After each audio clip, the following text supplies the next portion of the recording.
IPM international school and college के छात्रों, सुप्रभात। हिंदी आइलैंड की आपकी कक्षा में मैं मिसेस शालिनी श्रीवास्तव आपका स्वागत करती हूँ। आज हम हिंदी लिटरेचर के अंतर्गत पाठ 20 छिप छिप अश्रु बहाने वालों का अध्ययन करेंगे और इसका अर्थ समझेंगे। इस कविता के जो कवि हैं वो हैं श्री गोपाल दास नीरज जी। श्री गोपाल दास नीरज जी का एक संक्षिप्त परिचय आपको बता देते हैं। हिंदी साहित्य के महान लेखक तथा कवि गोपाल दास नीरज का जन्म 4 जनवरी सन 1925 को इटावा के पुरावली गांव में हुआ था। इनके पिता का नाम बाबू ब्रज किशोर सक्सेना था। श्री गोपाल दास नीरज जी को अंग्रेजी कवि सम्मेलन का भी कवि कहा जाता है। इनकी जो प्रमुख रचनाएं हैं वो हैं बादर बरस गयो, नीरज के प्रेम गीत। श्री रामधारी सिंह दिनकर जी ने इन्हें हिंदी की वीणा का नाम भी दिया है।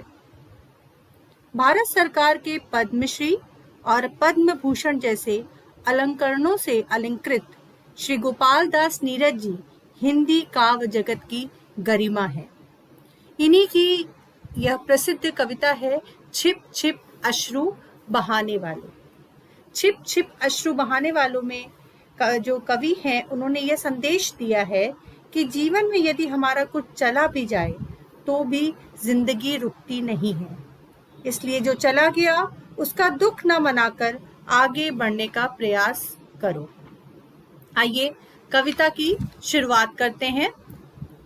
छिप छिप अश्रु बहाने वालों, मोती व्यर्थ लुटाने वालों, कुछ सपनों के मर जाने से जीवन नहीं मरा करता है। इन पंक्तियों का भाव समझ लेते हैं।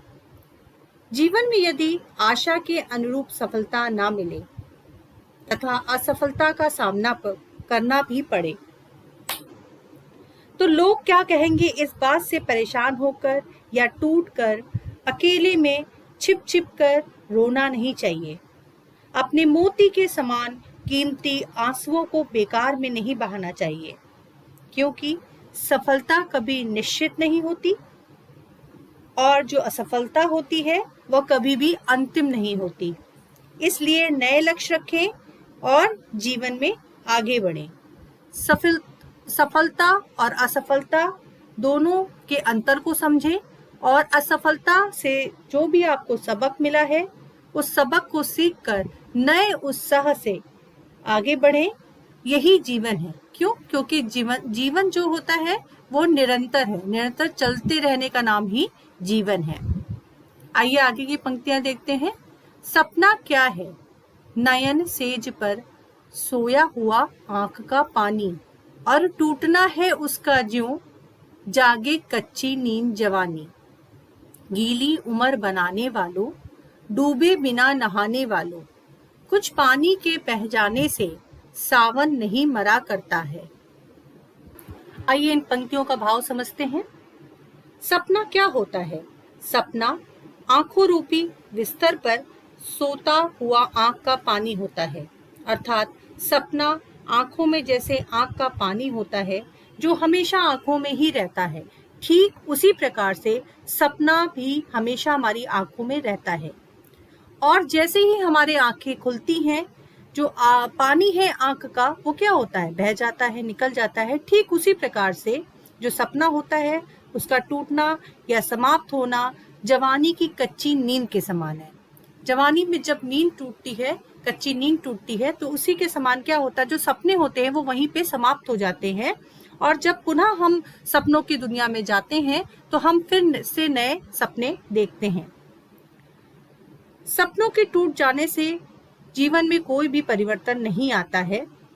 जवानी में फिर नए सपनों की ओर उन्मुख हो जाते हैं और आगे बढ़ जाते हैं। गीली उम्र बनाने वालों, डूबे बिना नहाने वालों। गीली उम्र अर्थात जो व्यक्ति अपने जीवन की नींव रखता है, छोटी उम्र में लक्ष्य निर्धारित करता है और अपने आगामी जीवन के लिए, और यदि वह यह सोचता है कि डूबे बिना अर्थात संघर्ष किए बिना वो अपने लक्ष्य को प्राप्त कर लेगा, तो ये उसका भ्रम है। क्योंकि किसी भी सफलता को प्राप्त करने के लिए संघर्ष का सामना करना ही पड़ता है। कुछ पानी के बह जाने से सावन नहीं मरा करता है। आगे कवि कहता है कि जीवन रूपी सावन की हरियाली कभी भी समाप्त नहीं होती। यदि जीवन में कुछ कष्ट आ भी जाएं तो क्या है, जीवन निरंतर चलता रहता है, सावन नहीं मरता है। जो चक्र है जीवन का वो चलता ही रहता है। आइए आगे की पंक्तियां देखते हैं। माला बिखर गई तो क्या है, खुद ही हल हो गई समस्या। आंसू अगर नीलाम हुए तो समझो पूरी हुई तपस्या। रूठे दिवस मनाने वालों, फटी कमीज सिलाने वालों, कुछ दीपों के बुझ जाने से आंगन नहीं मरा करता है।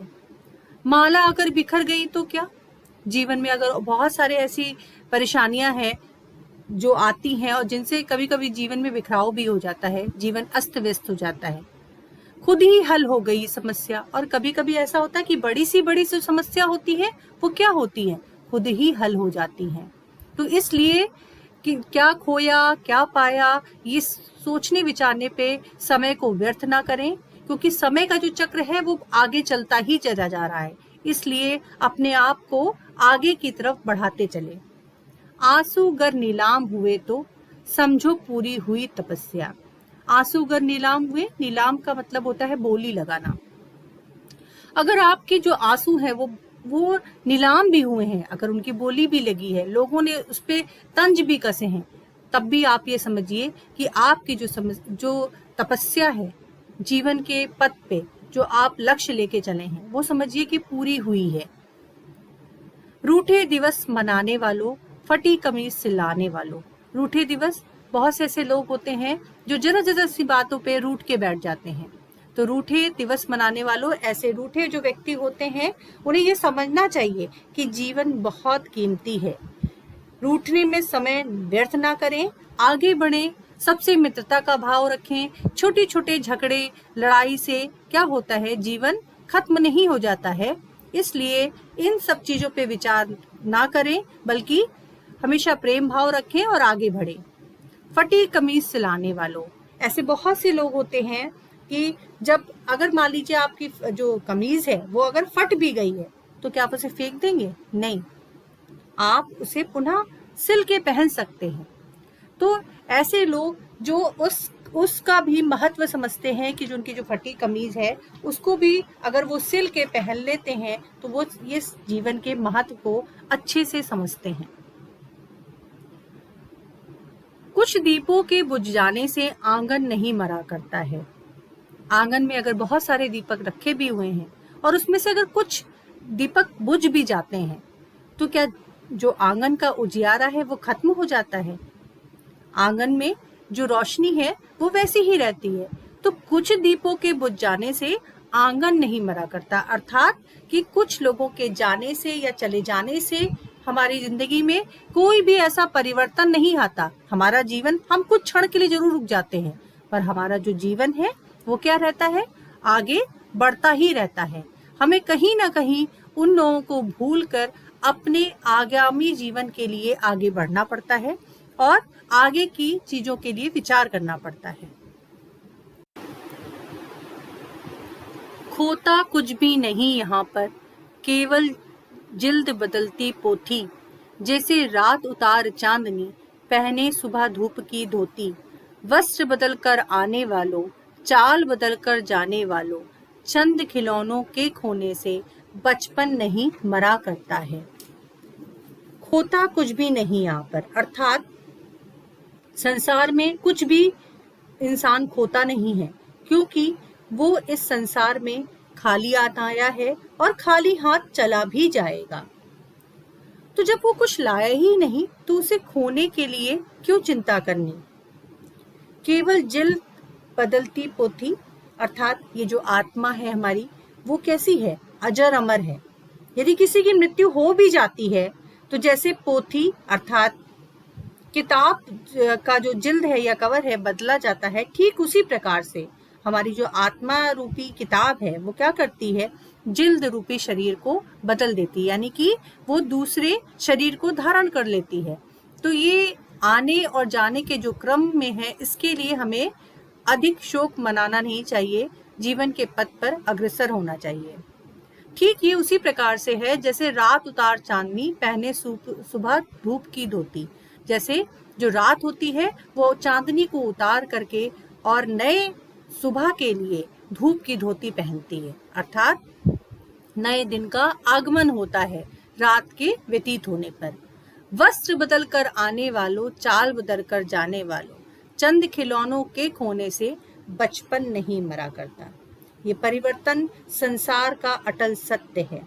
जिस प्रकार ये बात मान के चलिए कि रात के जाने से जाते ही सुबह आती है, ठीक उसी प्रकार से लोग क्या करते हैं, लोग वस्त्र बदल कर आने वाले, मतलब वस्त्र यानी अलग शरीर को धारण करके आने वाले लोग, और चाल बदल कर जाने वाले लोग, अर्थात इस जीवन को अलविदा कहकर जाने वाले लोगों के लिए लोग रुकते नहीं हैं, जीवन आगे बढ़ता रहता है।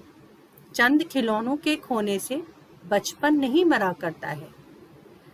जो बचपन होता है उसमें बच्चे का अगर कोई खिलौना खो भी जाए या टूट भी जाए तो क्या वो उसका शोक मनाता रहता है? नहीं।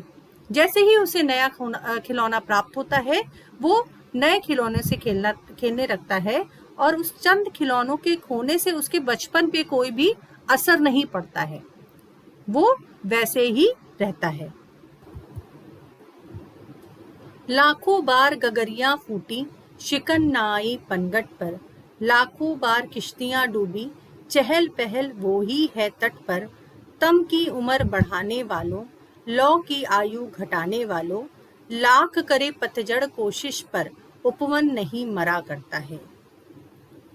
पनघट पर पानी भरते समय अक्सर स्त्रियों, पुरुषों और बच्चों के हाथों से गगरिया अर्थात जो घड़ा होता है वो फूट जाता है, पर पनघट कभी भी इस बात का शोक नहीं मनाता, बल्कि वो तो लोगों के आने जाने की चहल पहल पर क्या होता है, खुश होता रहता है। यहाँ पर कवि का कहने का तात्पर्य है कि मनुष्य के जीवन में क्या खोया इस पर विचार न करते हुए उसके पास जो कुछ है उस आनंद का उपभोग करना चाहिए। मनुष्य को सदैव आशावादी दृष्टिकोण रखना चाहिए। पतझड़ हर वर्ष आता है और उपवन के सारे पेड़ पौधों के पत्तों को झाड़ देता है, परंतु कुछ ही समय के बाद जब बसंत ऋतु का आगमन होता है तो पुनः पेड़ पौधे नए पत्तों से लद जाते हैं। अतः जीवन यदि में मुश्किलें आती भी हैं तो वो चली भी जाती हैं। जीवन में कुछ भी स्थिर नहीं रहता, सब कुछ चलायमान है। इसलिए आशावादी बनिए और सकारात्मक विचारों को अपने अंदर उत्पन्न करिए। आगे की पंक्तियों को देखते हैं। लूट लिया माली ने उपवन, लुटी न लेकिन गंध फूल की, तूफानों तक ने छेड़ा पर खिड़की बंद न हुई धूल की। नफरत गले लगाने वालों, सब पर धूल उड़ाने वालों, कुछ मुखड़ों की नाराजी से दर्पण नहीं मरा करता है। लूट लिया माली ने, यहाँ पर लूट लिया माली में ये जो कवि है उसने जोड़ा है प्राकृतिक आपदाओं से, कि ये जो संसार रूपी उपवन है उसको अगर कभी प्राकृतिक आपदाओं ने लूट भी लिया, लेकिन क्या पुनः जो संसार है वो अपनी गति को नहीं पकड़ता है? क्या फिर से जो फूल है उसमें गंध नहीं आती, सुगंध नहीं आती है? बिल्कुल आती है। प्राकृतिक आपदाओं के बाद भी जो धरती है वो अपने को फिर से उसी रूप में सजाती है, संवारती है। तूफानों तक ने छेड़ा, खिड़की बंद ना हुई धूल की, और कितने ही तूफान आए पर फिर भी क्या हुई, ये जो धरती है वो आज भी हरी भरी है। नफरत गले लगाने वालों, सब पर धूल उड़ाने वालों, बहुत से लोग ऐसे होते हैं जो नफरत पाले रहते हैं। नफरत पाले रहने से क्या फायदा? आप लोगों को प्रेम से गले लगाइए, क्योंकि ये छोटा सा जीवन है, ये व्यतीत हो जाएगा और ये किसी को भी नहीं पता ये किस क्षण खत्म हो जाए या समाप्त हो जाए। तो इसलिए नफरत को गले मत लगा के बैठिए, किसी का मजाक मत उड़ाइए, किसी का उपहास मत कीजिए। कुछ मुकड़ों की नाराजी से दर्पण नहीं मरा करता, इसलिए जो अगर कुछ मुखड़े ऐसे हैं जो नाराज हैं, उन नाराजगी को क्या कीजिए, दरकिनार कीजिए, दूर कीजिए और फिर से उसी जीवन की जो धारा है उसमें बह जाइए। क्यों? क्योंकि क्या होता है, जो जीवन है वो कभी भी नहीं मरता है। इसलिए यहाँ पे दर्पण को जीवन से जोड़ा गया है, तो दर्पण नहीं मरा करता, अर्थात जीवन नहीं मरा करता। क्यों? क्योंकि जीवन का जो चक्र है वो चलायमान है। अगर जीवन मर गया तो जीवन तो मर ही नहीं सकता, क्योंकि चलने का नाम ही क्या है, जीवन है। इसलिए अपने दृष्टिकोण को आशावादी रखिए, अपनी सोच को सकारात्मक बनाइए और जो खो गया उसका शोक ना करिए, बस आगे और आगे बढ़ते रहिए। धन्यवाद।